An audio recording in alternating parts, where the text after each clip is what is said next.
இயற்கை பேரிடர் மேலாண்மை தடுப்பு மையம் விஐடி தொழில்நுட்ப பல்கலைக்கழகத்திலிருந்து பேராசிரியர் திரு ஜிபி கணபதி அவர்கள் அவரை நிகழ்ச்சிக்கு வரவேற்கிறேன். அதே போல நில அதிர்வுக்கான தேசிய மையத்தினுடைய விஞ்ஞானி டாக்டர் அம்பிகாபதி அவர்களும் இணைந்திருக்கிறார். அவரையும் நிகழ்ச்சிக்கு வரவேற்கிறேன். நான் முதல்ல திரு அம்பிகாபதி அவர்கள்ட்ட, சார், இந்த நில தகடுகள் நகர்வது அப்படின்றது எப்போவுமே ஒரு பெரும் ஆபத்தாக பார்க்கப்படுகிறது. குறிப்பாக சென்னை போன்ற நகரங்கள் எல்லாம் படிப்படியாக மூழ்கி இந்த நிலத்தகடுகளுடைய மாற்றங்களால் மூழ்கும் அப்படின்ற அச்சமும் இன்றைக்கு வரை இருக்கிறது. இது எவ்வளவு ஆண்டுகளில் ஏற்படும்? இது இமீடியட்டாக நமக்கு என்ன விதமான பாதிப்புகளை ஏற்படுத்தும் சார்? வணக்கம். நீங்க இப்போ சொல்றது இந்த சிஸ்டம் பிளேட் டிவைட் ஆகி நம்ம இந்தியன் பிளேட் காசு rate 6 mm to 7 mm move ஆயிடுச்சு. ஓகேயா? இந்த சொமாலியா பிளேட்டோட velocity 6 to 7 mm per year move ஆயிட்டு இருக்கனால எந்த ஒரு ஸ்கேல் ஜியாலஜிக்கல் ஸ்கேல் இப்போ நம்ம உடம்பா பார்த்தோம்னா நம்ம 10 to 15 years ஸ்டேஜ் ஆயிட்டு. ஆடியோ சரியில்லை, ஒரே நிமிஷம். நாங்கள் திரும்ப தொடர்பு கொள்கிறோம். நம்முடைய திரு கணபதி அவர்கள் இருந்திருக்கார். சார், இப்போ நம்ம 7 மில்லிமீட்டர் மூவ் ஆகிறத பற்றி நம்ம பேசுகிறோம். அது எவ்வளவு காலம் ஆகலாம், நீண்ட காலம் ஆகலாம். ஆனால் ஒரு எர்த்குவேக் வந்தது அப்படின்னா கடற்கரையை ஒட்டி இருக்கக்கூடிய இந்தியா போன்ற தீபகற்ப நாடுகளில் பெரிய பேரிடர்கள் ஏற்படும் அப்படின்றாங்க. இப்போ நம்ம சமீபத்தில் பல வெளிநாடுகளில் பார்த்தோம், எர்த்குவேக்கின் காரணமாக புதிய மலைத்தொடர்கள் போல 2 நிலங்கள் மோதி கொண்டதை பார்க்குறோம். அந்த ஆபத்து இந்தியாவுக்கு இருக்கா? ஆக்சுவலாக பார்த்தீங்கன்னா இந்த ப்ரெடிக்ஷன்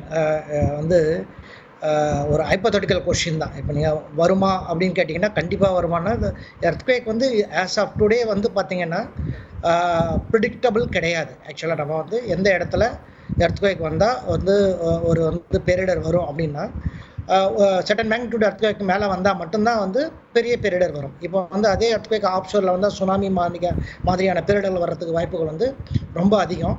இப்போ ஒரு 7 மேக்னிடியூட் இல்லை 8 மேக்னிடியூட் அந்த மாதிரி ஹையர் மேக்னிடியூட் எர்த்குவேக் வரும்போது தான் நமக்கு ஆபத்துகள் அதிகம். ஸோ இந்த கண்டங்கள் தட்டு நகர்றதுனால வர்றது ஒரு வகையான பூகம்பங்கள். இன்னொன்று கண்டங்களுக்கு உள்ளேயே சிறு சிறு பிளவுகள் இருக்குது. அதனால் ஏற்படக்கூடிய பூகம்பங்களும் தமிழ்நாட்டை பொறுத்த வரைக்கும் உண்டு. ஸோ இந்த ரெண்டுமே பார்த்தீங்கன்னா வேறு வேறு வகையானது. இப்போ கண்டங்களுக்கு உள்ளே நடக்கக்கூடிய நில நகர்வு கூடுகளில் நடக்கக்கூடிய பூகம்பங்கள் பெரிய அளவு தாக்கத்தை நமக்கு ஏற்படுத்தாது. அதே மாதிரி இப்போ நீங்கள் கேட்ட மாதிரி ஒரு 2 கண்டங்களுக்கு நடுவில் நடக்குது அப்படின்னா ஸோ அப்போ நடக்கக்கூடிய ஒரு 8 மேக்னிடியூட் இப்போ டர்க்கியில் வந்த மாதிரி ஒரு எர்த்குவேக்கோ இல்லை தாய்வானில் வந்த மாதிரி ஒரு எர்த்குவேக்கோ வரும்போது கண்டிப்பாக அதுக்கான பாதிப்புகள் அதிகம் இருக்கும். அந்த எபிசென்டரோட லொக்கேஷனை பொறுத்து இருக்கு. அந்த எபிசென்டரோட லொக்கேஷன் எந்த இடத்துல இருக்கோ அதுக்கு அருகாமையில் உள்ள பகுதிகள் அதிகம் பாதிப்படையக்கூடிய வாய்ப்புகள் மிக அதிகம். சார், இதில் சொல்லப்படக்கூடிய இன்னொரு கேள்வி, பருவநிலை மாற்றத்தால் ஆர்டிக் முழுவதுமாக உருகி கொண்டிருக்கிறது. கடல் நீர் மேலே வந்துட்டு இருக்கு.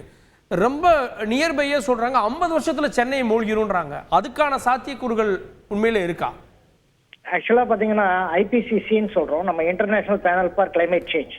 அவங்க என்ன ஒரு ஆய்வறிக்கை கொடுத்துருக்காங்கன்னா, இது 2022 அவங்க கொடுத்த ஆய்வறிக்கை. அதில் என்ன சொல்றாங்க அப்படின்னு பார்த்தீங்கன்னா, இந்த காலநிலை மாற்றத்தினால வரக்கூடிய இதனால இந்த பனிக்கட்டிகள்லாம் உருகி சீ லெவல் ரைஸ், அதாவது கடல் மட்டம் 1 மீட்டர் அளவுக்கு உயரக்கூடிய அளவுக்கு அடுத்த 50 வருடத்துல வாய்ப்புகள் இருக்கு அப்படின்ட்டு அவங்க கொடுத்துருக்காங்க. இது கண்டிப்பா வருமா அப்படின்னு கேட்டீங்கன்னா தெரியல. இது என்ன பண்ணுவாங்கன்னா, ஏற்கனவே இருக்கக்கூடிய தரவுகள் டேட்டாஸ் வச்சு தான் இதை அனலைஸ் பண்ணியிருப்பாங்க.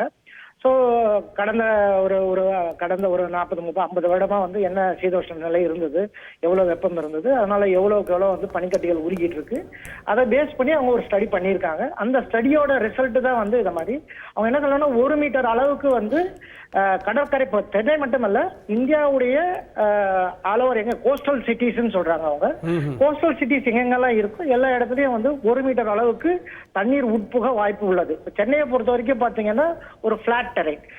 சென்னையோட சிட்டியோட மொத்த டோபோகிராஃபியை நீங்க பாத்தீங்கன்னா 0ல இருந்து 10 மீட்டர் ஹைட்டு தான் இருக்கும். ஸோ கண்டிப்பா ஒரு 1 மீட்டர் அளவு தண்ணி உள்ள வரும்போது பாதிப்புகள் இருக்கும். ஆனா மூழ்குமா அப்படின்னு கேட்டீங்கன்னா அதற்கான சாத்தியக்கூறுகள் ரொம்ப ரொம்ப கம்மி. ஏன்னா இது வந்து எப்படி அவங்க அனலைஸ் பண்ணியிருக்காங்கன்னா டிஜிட்டல் டெரைன் மாடல் வச்சு அவங்க அனலைஸ் பண்ணி தண்ணி வந்து இவ்வளவு தூரம் வரும்னு சொல்றாங்க. பட் டிஜிட்டல் சர்ஃபேஸ் மாடல் இருக்கு. ஏற்கனவே அங்க பில்டிங்ஸ் நிறைய இருக்கிறதுனால தண்ணி வந்து மூழ்கிற அளவுக்கு இருக்குமான்னு நம்மளால சொல்ல முடியாது.